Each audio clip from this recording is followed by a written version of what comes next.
When I picked up the phone that night, I thought it was a wrong number. No one calls me at midnight, especially not from an unknown area code. But the voice on the other end made my blood run cold. "Ethan, it's your father." For a few seconds, I couldn't breathe. My father, the man who walked out on my mom and me when I was 12, was suddenly back in my life after 20 years. He sounded weak, like every word took effort. My first instinct wasn't to pity. It was rage, the kind that sits under your skin for decades, waiting for moments like this. He said he was in the hospital. Terminal cancer. He wanted to talk to make things right. I almost hung up. This was the same man who left us with debt, who drained my mom his savings, who disappeared without a word. My mom worked 3 jobs to keep us afloat, and she died still believing he'd come back someday. Now he wanted forgiveness, closure. The logical part of me said, I should go, only to say the things I'd rehearsed in my head for years. But another part whispered, why give him that satisfaction? I told him I'd think about it. Then I hung up. I didn't sleep that night. I kept replaying the sound of his voice, older, smaller, weaker.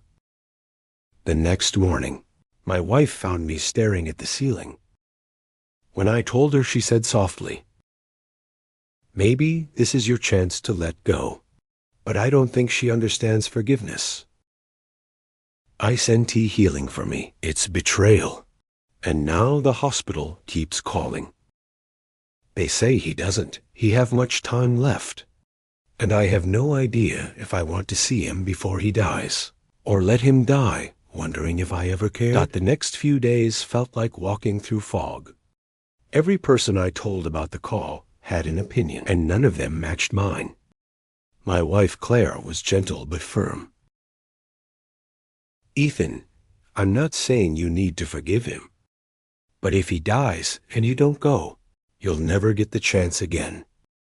My best friend Mark said, dude, screw that he bailed on you. Let him rot. Closure is overrated, and my therapist, the one I'd been seeing since Mom passed, simply said, what do you need from this Ethan? I didn't know that's what killed me. I thought about my mom, how she used to sit by the window at night, waiting for headlights that never came. She always said, your father's just lost. People lose themselves sometimes. She never remarried. She never stopped hoping. And when she got sick, she still whispered his name in her sleep. Part of me hated him for that, for haunting her even in her dying breath. When the hospital called again, the nurse told me he'd asked for me by name. He says, you're his only family left, she said softly. I wanted to scream that he stopped being family 20 years ago. But instead, I asked, what does he want from me? She paused. He said, he needs to give you something before it's too late.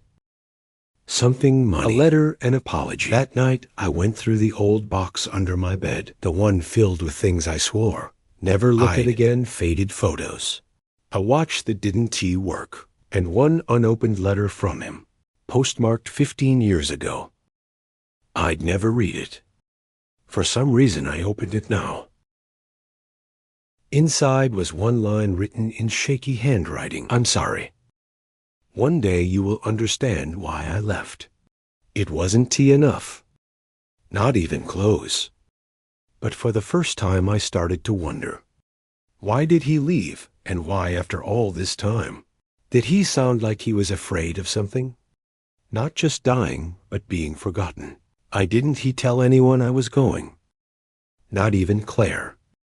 I just drove 3 hours on the highway. Rain smearing the windshield, old rock songs buzzing faintly on the radio. My hands gripped the wheel so tight, my knuckles went white. When I finally reached St. Mary's Hospital, I almost turned around twice. The smell of antiseptic and the quiet hum of machines pulled me right back to the day my mom died. But this time, it wasn't Tia waiting for me. It was the man who'd broken her heart. Room 407. When I stepped inside, I barely recognized him. The man who used to tower over me now looked small. His face hollow skin paper thin.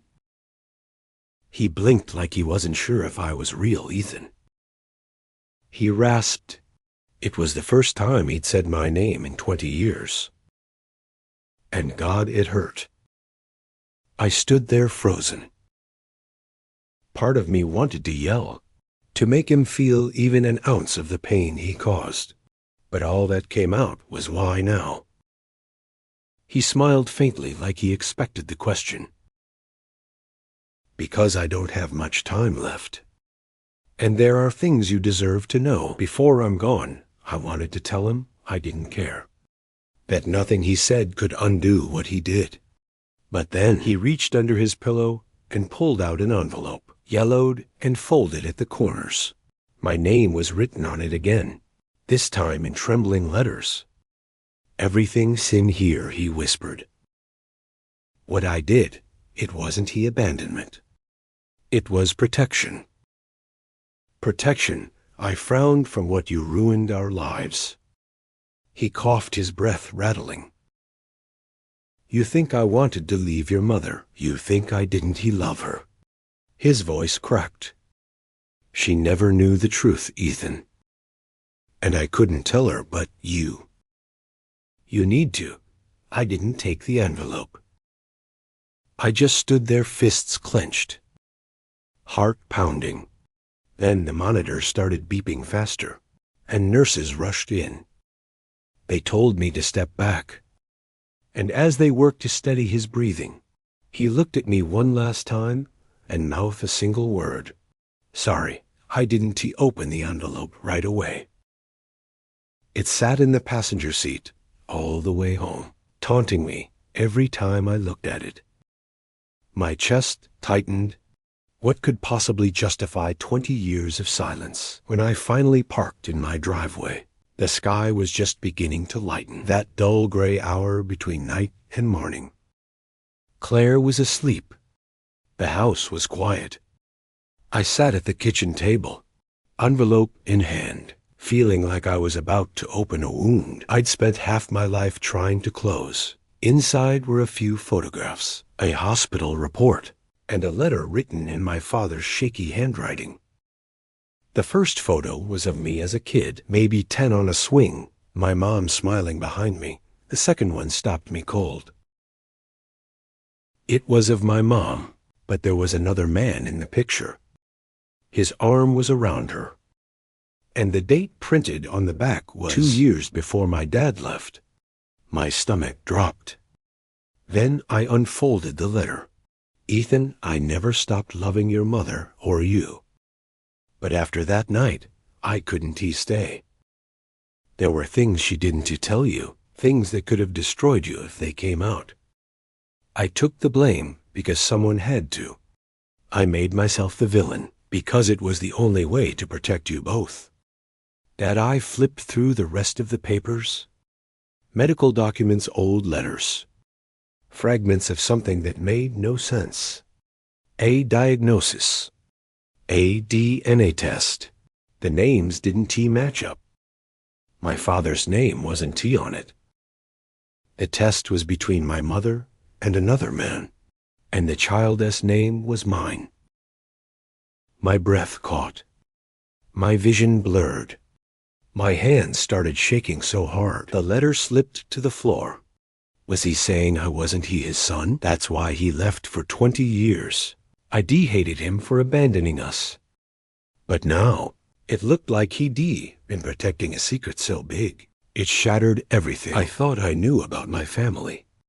And I couldn't tell if that made him more of a monster or less of one. I didn't sleep that night. The letter, the test, the photographs, they replayed in my head like a broken film reel. By sunrise, I'd already searched every box in the attic, every drawer in Mom's old room. I found nothing. No hint that she'd ever been with someone else. No other name, no other story. When Claire came downstairs, she froze at the sight of the papers scattered all over the floor. "What is this?" she asked carefully. I told her everything: the visit, the letter, the DNA test. My voice trembled when I said, "He is not my father." Claire sat down slowly, eyes wide. "Ethan, are you sure? Maybe it's a mistake?" "I don't know," I admitted. "But it would explain everything. Why he left, why he didn't fight for us, why he disappeared. Maybe he couldn't handle raising another man-ass kid." The words felt poisonous coming out of my mouth. That day, I called the hospital, but they said my father was unconscious, slipping in and out. The nurse warned me, "If there is anything you want to ask him, do it soon." I wasn't ready. Instead, I called Mark, my best friend. He'd known me since high school. Knew my mom, too. When I told him about the DNA test, he went quiet. Then he said, "There is something you should see." He met me at a local diner that evening with an old photo album. "My mom used to be friends with yours," he explained. "After she passed, I kept some of her pictures." Halfway through the album, my heart stopped. There she was again, my mom in a group photo, and next to her stood the same man from my father's envelope. But this time, he wasn't just in the background. He was standing close. Familiar.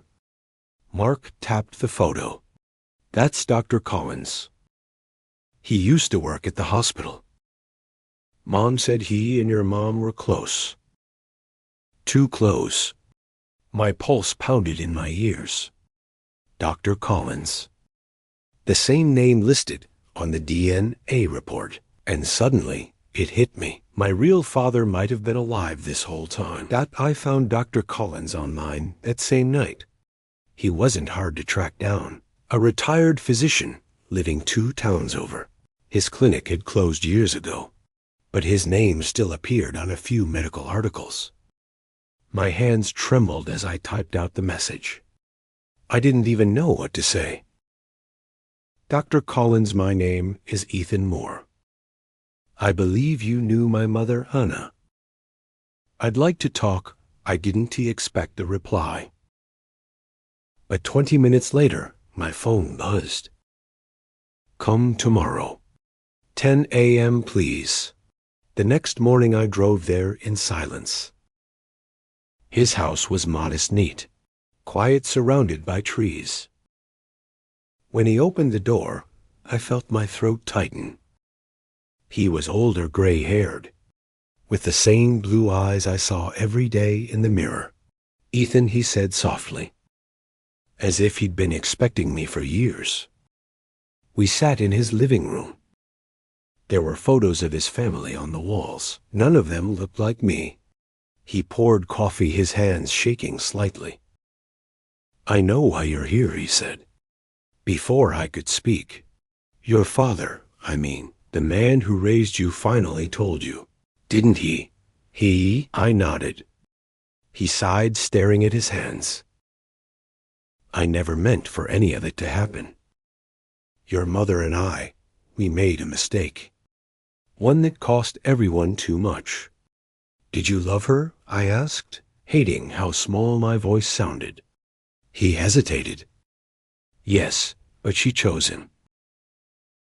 Your father found out and left before the truth destroyed her reputation. He could have ruined her, Ethan. But he didn't. He sacrificed everything to keep her name clean." I swallowed hard, my heart twisting.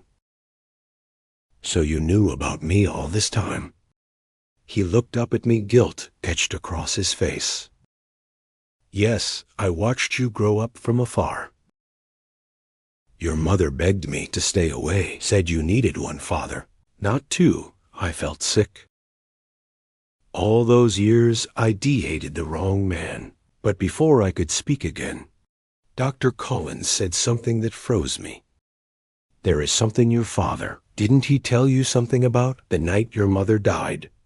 I felt the air leave the room when he said that. What about that night? I asked, my voice barely steady. Dr. Collins rubbed his temples like he'd been carrying this weight for decades. Your mother's death. Wasn't he as peaceful as people think? He began. The hospital called it heart failure, but that wasn't the whole truth. My heart started pounding. She'd been sick for months, he continued, but she wasn't responding to treatment. One night she called me. Before it was too late, I drove to her house. But by the time I got there, he stopped swallowing hard. Your father was already there. My stomach dropped. My father. He hadn't seen her in years. That's what I thought he said. But when I walked in, they were arguing. She was crying. I tried to step in, but he told me to leave. Said I'd done enough damage. I leaned forward, my voice shaking. Are you saying he was there when she died? Dr. Collins nodded slowly. When I came back 20 minutes later, she was gone. The police said there was no foul play, but I've never believed that. He left right after she stopped breathing. Didn't he even call for help? I felt like the floor had vanished under me. All this time I'd thought my mother died alone, quietly in her sleep. But now the man I'd hated for leaving might been there in her final moments, and no one knew why. I asked. Why didn't you tell anyone? He gave me a hollow smile, because I had no proof. And I thought protecting your image of her was the least I could do. But if he told you he left to protect you, maybe he was protecting you from something much darker. The room spun. My hands were shaking uncontrollably. I stood up to leave, but Dr. Collins grabbed my arm gently. Ethan, he said, before you decide who to hate, talk to him again. Make him tell you what really happened that night. I nodded numbly, my pulse roaring in my ears. But when I called the hospital later that evening, the nurse said words that turned my blood to ice. I'm sorry, Mr. Moore. Your father slipped into a coma this afternoon. He may not wake up. I drove back to the hospital that night like a man possessed. The rain hammered against the windshield, but I barely noticed my father was slipping away. And if he died before I got answers, I'd be trapped forever between hatred and guilt. When I reached his room, the lights were dim. Machines beeped steadily beside his bed. His face looked ghostly, almost translucent. I stood there for a long time watching him breathe. Why couldn't he? You just tell me the truth. I whispered. There was no response. Just the faint hum of oxygen. I sat down and stared at the envelope again, hoping I'd missed something. That's when I noticed the knitstand, an old wooden one with a small drawer that didn't quite close. Inside, I found a second envelope, smaller and thicker than the first. My name was written again, this time shaky, almost unreadable. Inside were two things, a flash drive and a handwritten note. If you're reading this, I probably didn't make it. Don't believe everything Collins told you. He wasn't protecting your mother. He was protecting himself. Watch the video. My stomach twisted. I left the room, found an empty waiting area, and plugged the drive into my laptop. The video was grainy, time stamped from 20 years ago, the night my mother died. It showed the living room of our old house, recorded from a corner angle. My father and mother were arguing, just like Collins said, but a minute later. The front door opened and Dr. Collins walked in. He was shouting, furious, waving something in his hand, papers maybe. My mother tried to calm him, but he shoved her. She stumbled, hit the table, then the floor. My father rushed to her side, yelling for him to leave. Collins froze, then ran. My father tried CPR, shaking, crying, but she was gone. The timestamp stopped minutes later. When he called for help, I sat there shaking, staring at the screen. The man I'd hated for abandoning us had spent 20 years carrying the guilt for something he didn't do. And the man who might be my biological father had killed her daughter. I didn't wait a second longer. The next morning, I drove straight to Dr. Collins' house, the flash drive burning a hole in my pocket.